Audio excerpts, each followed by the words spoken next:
Rico Blanco nilabas ang video ni Maris Racal at Anthony. Usap-usapan ngayon sa social media ang isang video na inilabas ni Rico Blanco kung saan makikita sina Maris Racal at Anthony na magkasama habang nasa isang bar. Ang video ay nagdulot ng iba't ibang reaksyon mula sa netizens, lalo na sa mga fans ni Maris at ni Rico. Sa nasabing video, tila masayang nagkakasiyahan ang dalawa kasama ang kanilang mga kaibigan. Maraming netizens ang nagtanong kung ano ang tunay na relasyon ni Maris at Anthony, ngunit wala pang opisyal na pahayag mula sa kampo nila. Samantala, tahimik lang si Rico Blanco tungkol sa kung bakit niya inilabas ang video.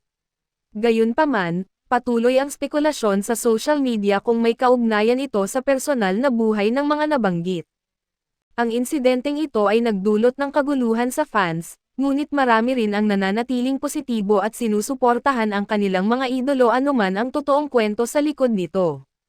Mainit na usapin ngayon sa social media ang paglabas ng ex-girlfriend ni Anthony Jennings ng di umano'y private conversation nina Anthony at Maris Racal. Ayon sa netizens, ang naturang screenshot ay tila nagpapakita ng closeness ng dalawa, na agad naging mitya ng kontrobersya.